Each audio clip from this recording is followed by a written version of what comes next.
Okay, yesterday we were talking about where to put the menorah, when to light the menorah. Okay, now, the proper mitzvah min mahadrin, it says, the best way of doing it is to have olive oil for the candles. Some people even use olive oil for the shamas, which is not very practical. So what they do is they have a shamas and then they take a match from the shamas and they light the other candles, because you can't take an oil thing and light all the others. But in Chabad, the custom is we use olive oil, but we also use a beeswax candle for the shamas. So we light the candles. Now, when you make the bracha, you put, there are a lot of different minhagim. I'm saying this is the way most people do today. The bats that are olive oil, solid, but the what? Are there? Those things that Yeah, they're made the olive oil, they're solid. yeah, but you still can't light it. Because the second lights it starts melting. You can't do it. No, I'm not talking about the shamash, regular. Regular, that's good also, because it's really, it's congealed olive oil, so it's really, it's fine. Okay, so now where do you put the first licht? You put on the right side of the menorah, okay? And then you set up the candle. And ideally you should, like we learned, practically speaking, you do it after Ma'ariv, so ideally it should even be set up earlier, that as soon as you come home, you're able to do the mitzvah right away. So you use olive oil and then you use that. Now, you make the bracha the first night, you make 3 brachas. Ladekner shel Chanukah. Our custom is Ladekner Chanukah. There's a lot of different versions. Even in the Mishnah, or not the Mishnah, in the Braisa, if it's shel, one version is Ladekner shel Chanukah, another version is Ladekner Chanukah. There's a third version, interesting, that says Ladekner shel Chanukah. Yeah, there's in Poskan they bring down. It's not done today. It's either Ladekner Chanukah or Ladekner shel Chanukah. According to Kabbalah, it's Ladekner Chanukah, because Ladekner Chanukah is Rosh Tevis of Nachal, Nun Ches Lamed. So this without the Lahadik Ner Chanukah is Lamed Nun Ches.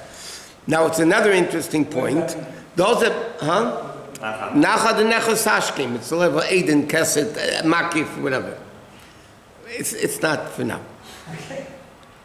But then you have another interesting question. Why by Shabbos candles do we say, everybody says La'adikner Shal Shabbos? Some people, we have La'adikner Shal Shabbos Kodesh, unless if it's a Yom Tov and Shabbos. So why by Chanukah, according to Kabbalah, and the Rambam also paskins La'adikner Chanukah, why do you say La'adikner Chanukah and Shabbos you say La'adikner Shal Chanukah? So the difference is in the essence of the candles, really. The whole purpose of Shabbos candles is to benefit from the candles. What's the purpose? We learned already before. Why do you light Shabbos candles? You have it to see. Either Shalom Bayis, you shouldn't trip and fall and scream at everybody, or to enjoy your food better when you see it. So the whole purpose of Shabbos candles is to benefit from it. Chanukah, you're not allowed to benefit from the candles. So therefore, when you say Lahadik Ner Chanukah, it means the ner is Chanukah. That's it. There's no benefit from it. It's only the ner of Chanukah. Not of. Ner Chanukah. The ner is Chanukah. No benefit.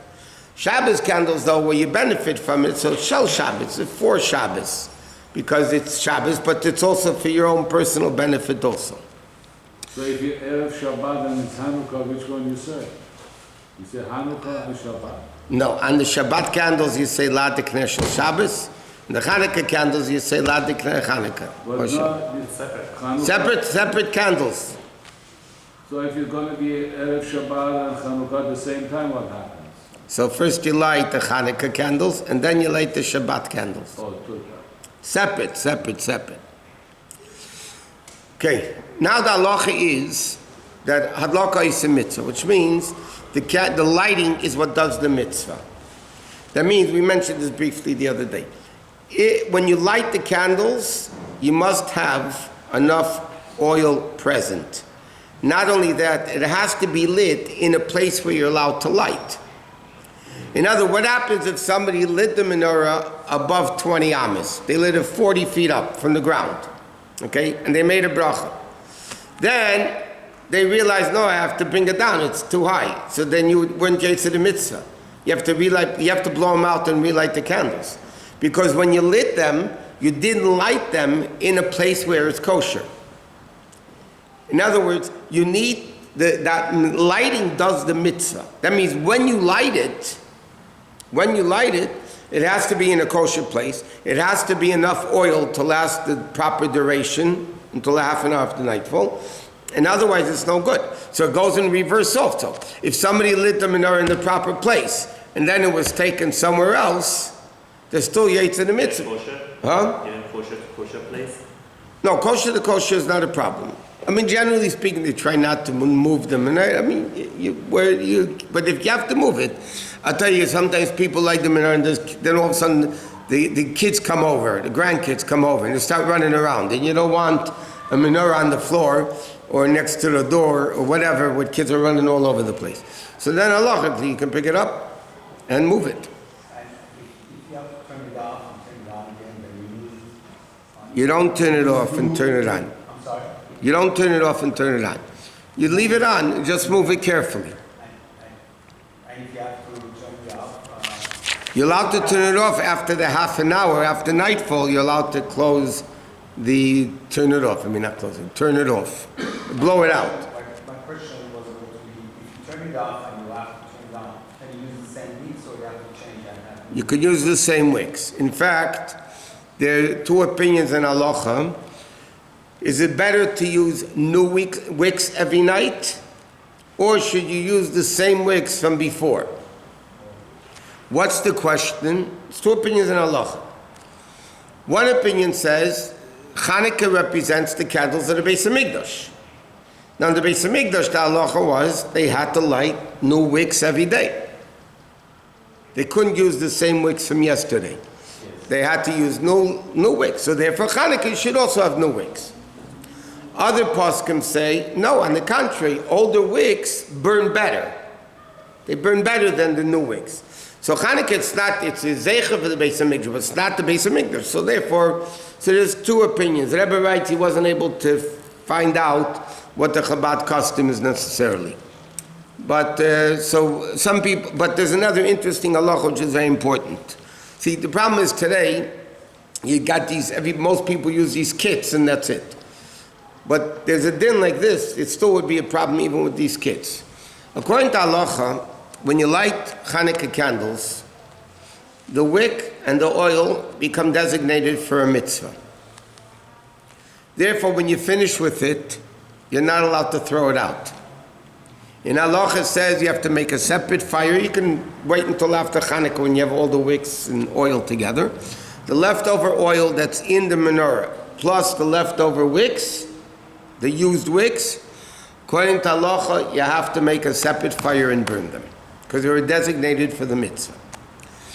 But, and this is what people should do, if before you light the candles, you make at least a mental condition, verbal would be better, but mental condition that after they're finished, I'm able to throw them out, then halachically you're allowed to throw them out. Because you made a tanai, you made a condition beforehand that they're not designated for the mitzvah after the duration of the mitzvah. But otherwise, if you didn't do that, so even these, the disposable menorahs, these things in the back so the oil anyway usually is burnt out. The container you could throw away. But the wick, that's designated for the mitzvah. So unless if you make a condition, you're really going to have to burn it all together in a separate fire somewhere. Do you have to make the Tanai every night? You can make it before for the whole Chanukah. Plus, that's only the oil and the wicks that's in the menorah. What happens, you have the jar of oil and you're pouring in every night, so what's in the jar never was designated for the mitzvah. So that doesn't matter either. Now, at the time a person does the menorah, they have to gather the family together ideally. You have to gather the family together. It should be, a family affair. so to speak, that everybody sees the Pasum Nisa. Somebody called me, yesterday, I remember, that the wife works, and the husband's going to light the menorah on time, and she wants to know when she comes home at 11 o'clock, or 9 o'clock, whatever time she comes home, if she has to light her own candles because she wasn't there when the husband lit. So the din is that women are yetzer with the husband. Women are yetzer with the husband. So she was yetzer whether she is present or not present. In fact, you have many times, it's a big discussion in halacha, but it's a very big problem. Many times people travel during Chanukah. They go to Israel, they go whatever. Israel is where you have a bigger problem. So let's say they have a 4 o'clock flight, okay, in the afternoon. Now you can't light Chanukah candles until Plaga Mincha, which these days is like 3:45, okay? They have to be in the airport 3 hours before. Question is, there's no place in the airport to light. Unless in El Al in New York, there's a Chabad office there that people like the menorah, which is also not so easy in halacha by itself. So now the question is like this, that by the time they get to Israel, it's the next morning. So what do they do with the menorah lighting? How are they yetzer menorah lighting? So if there's a family member home, if there's even a wife or kids, bar mitzvah and bar mitzvah, that are home, when they light the menorah, he's automatically yetzer from their lighting, because it's net ishu beisei. The house lit the menorah, and he's yetzer even if you're not present. So in other words, what happens, you have girls are running around, the boys are running around Mivtzoyim, and the father lights the menorah. I mean, by us, the boys light their own, but the girls don't. Women don't light their own menorahs unless they live alone, and girls don't light the menorahs for different various reasons in halacha. So then, but they're yetzer automatically from the husband's lighting, even if they're not present. You have a bigger shaila if somebody crosses, this came up a few times, if somebody crossed the international date line during Chanukah, see a mamish missing a whole day. Huh? Well, on the way back, you have an extra day. Okay, whatever. It's a whole discussion, halacha. It's different opinions even about that. Okay, so 30 minutes tends to begin as soon as you light the first candle. the 30 minutes to wait by the licht. Yeah. Can I ask you very simple? How long does it take to light the candles? Let's say you're doing it 8 nights and then you're going to sing Hanedas Halal or whatever. When does the 30-minute countdown begin?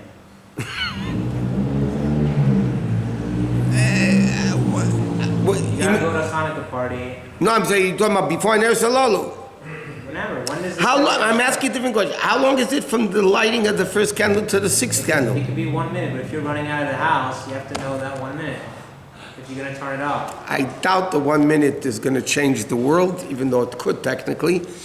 But you want to be technical, you can count it from the first candle, because the first candle you did the mitzvah already. No? When you have 5 kids lighting, it takes 10 minutes to 10 No, minutes. okay, so then who's lighting first? You go by the first person, the father? No, if the father's lighting first. And that's, in Indian, there's a few in. There's chinuch, there's kibbut avayim, there's a lot of issues. Sometimes it's more practical for the kids to light first, especially when they're little kids. Okay, sometimes it's more practical that the father should light first.